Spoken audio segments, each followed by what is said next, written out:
have one more stop left in the French Quarter. It's the open air market. Is anyone leaving us at the open air markets? The French market, stop number 2. Do you have anyone for stop 2?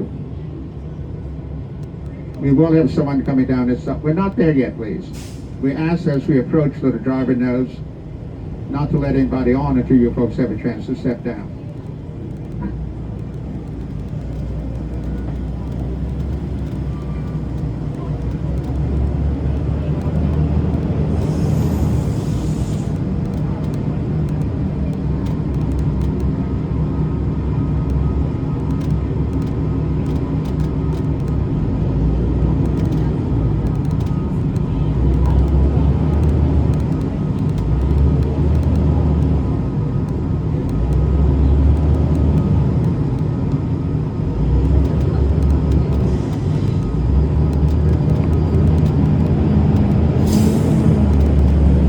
We will have someone coming down at stop 2.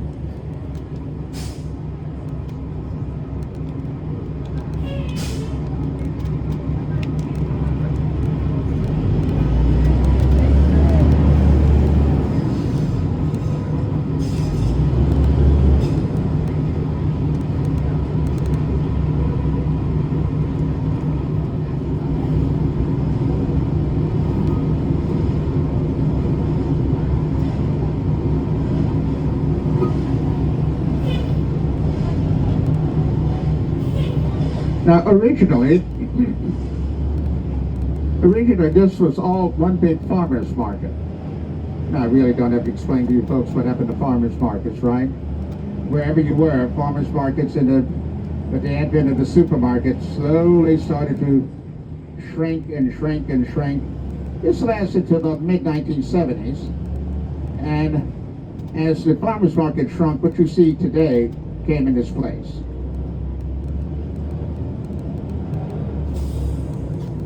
Now, even though that we don't have a maximum, we don't even have sort of a small number of vendors here today. This must close at 6 p.m. and between you and me, well, they have to because look how much merchandise they have. You know, they don't throw that all in one bag and keep going, right? But they have their routine down. Our next stop is stop 3. It's in this thing called the Marinade. Stop 3 is where the jazz clubs are, at least one block to the left. They're playing music now at the Spotted Cat and the 600 block of Frenchman and the 500 block Bamboo and Maison. By 5 o'clock, I believe they'll be playing at the DBA Cafe. We also have the places only gig at night at 7:30 or later. The Three Muses. Is anyone leaving us here at stop 3? Raise your hand. Anyone? We have no one for stop 3.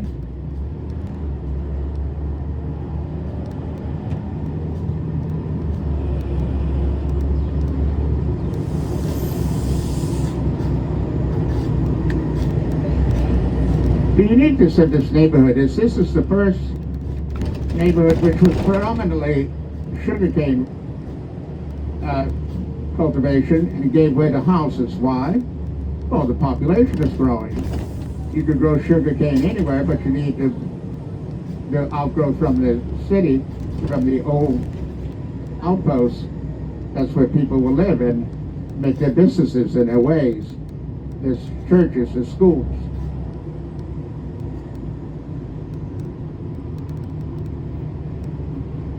Each neighborhood that formed Fallbrook had a certain quality to it.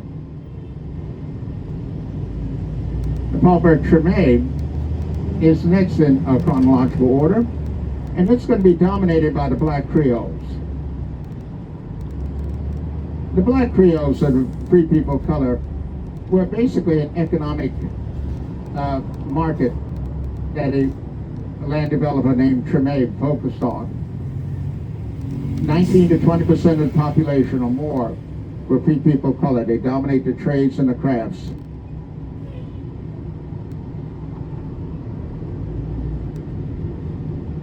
So that Fallbrook Treme is the oldest black neighborhood in the United States history.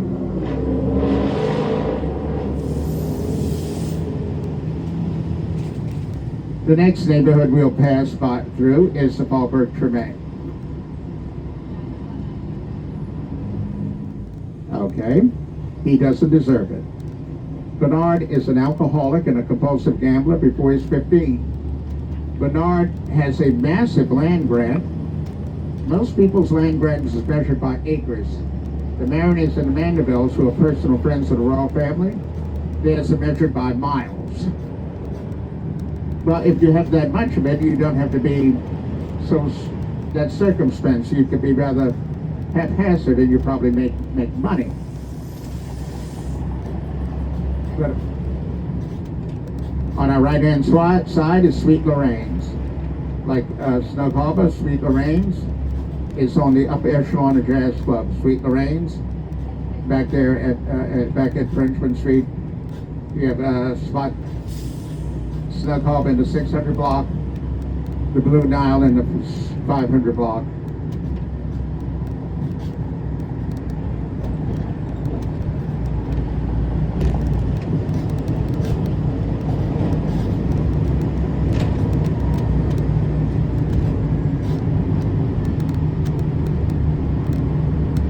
What is so unique about the Treme?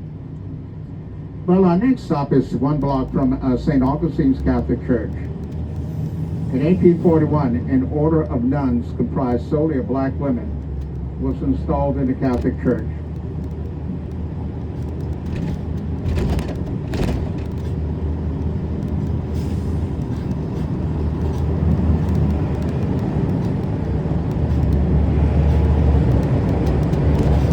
This is also where there's something but such a rather chilling name, the grave of unknown slaves. I'm going to describe a behavior that could never be forgiven. Plantations upriver were known to dispose of dead slave bodies by throwing them in the river. At the port, they're going to be found, and a number of them were taken 1 block to our right and buried on the other side of that bell tower. This is stop 4. Is anyone leaving us at stop 4? We have no one coming down at stop 4. The Treme is on our right-hand side, the oldest black neighborhood in America, and on our left-hand side is the French Quarter, the residential part. I should know. I used to live on Ursuline Street.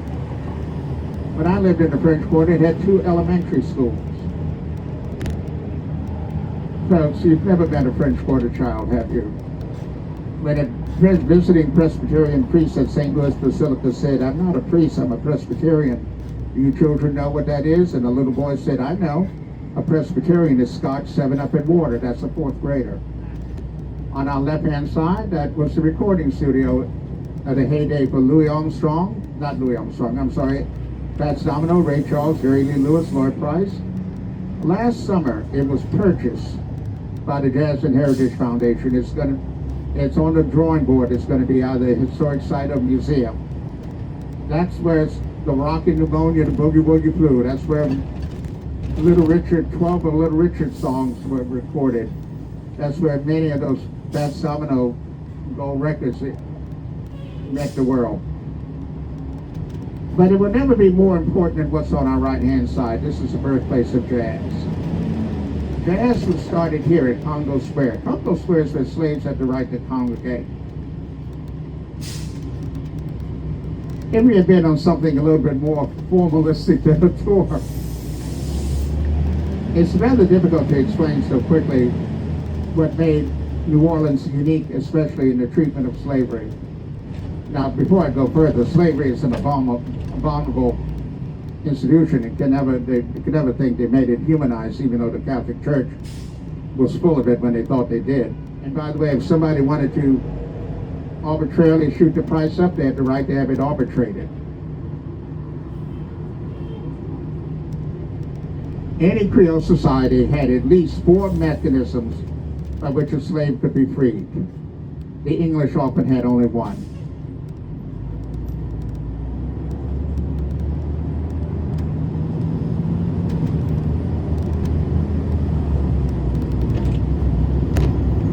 Well, I have a feeling they may be consolidating a bus. We'll find out.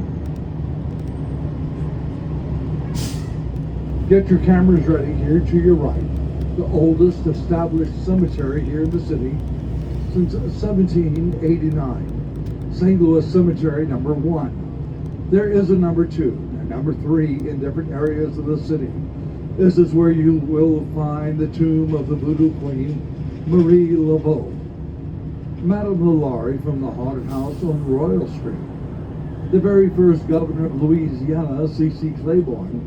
And coming up on your right, you see that white pyramid tomb coming into view. That is going to be the future resting place for the actor Nicolas Cage, right there to the right. And people ask me all the time, Bill, is he from New Orleans? I have a big old wide smile. I say, no, but his personality fits right in. It is also the cemetery that was used in the movie Easy Rider. The area to your right. At one time, a red light district before Bourbon Street. It was known as Storyville. In 1897, we had an alderman by the name of Sidney Story. It was his idea to have all the houses of ill repute into one part of the city. This is where they were located. Beautiful on the interior, the exterior. 2 of the more famous madams. You had Kate Townsend, another one by the name of Josie Arlington. Open to everyone here in the city, no restrictions. Maison Blanche, meaning White House. The first 5 floors of the building were the store itself. As we cross the intersection, look to your left, this is Bourbon Street, daytime. Have you all found out that the street names in the French Quarter are one name, and as you cross Canal, they become something else? In this case, you had Bourbon Street to your left. You knew you were going to go to Walgreens, have a great hamburger, and a mall. No, I'm not talking about a milkshake. I mean a real mall. Now look here, your far corner left, the white building and the orange trim where it says Papa 1 always late and safe stop 40. Do we have any guests getting off here? Stop number 6, right here at the Sheraton. No one getting off up top.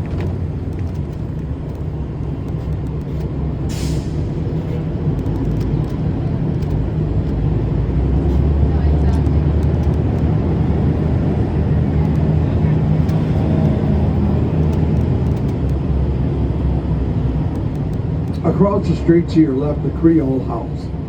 Here to your left, a very large building. Our International Trade Center. They left. They went to Houston. 4 Seasons Hotel Group came out of Canada. They spent $480 million on the purchase and the renovation of the building. I don't have to tell you, it's quite a lot of money. Did not have to bring the building up out of the ground. As we make a right-hand turn onto Poitras, named after Julian Poitras, a developer back in the day. He developed this area. It was known as Faubourg Sainte Marie. The term Faubourg means neighborhood. Stop number 7 coming up. Any guests getting off here? Stop number 7. No one getting off up top. We are good to go. He didn't find anything. His 2-legged brothers came on board. Check out the bus where the puppy could not reach, and yes, they were all gentlemen. Here to your left, Piazza d'Italia. Belongs to our American Italian Museum for their outdoor events. Coming up here on the right, you may have heard about it. Now you know where it's located. Now you just ran out of excuses. This is Mother's. Breakfast, lunch, and dinner from 7 o'clock in the morning to 10 o'clock at night. They have all the fare in one restaurant that you heard about. The jambalaya, the shrimp creole, the po' boys, the red beans and rice. You're back home watching the news. Someone's being indicted here at old New Orleans. You're going to tell yourself, you know that old building, pretty slick. Showed us that building right there on Poitras. Here to your right, what I call wall art. Actually, it's a commercial for Zatarain Seasoning that is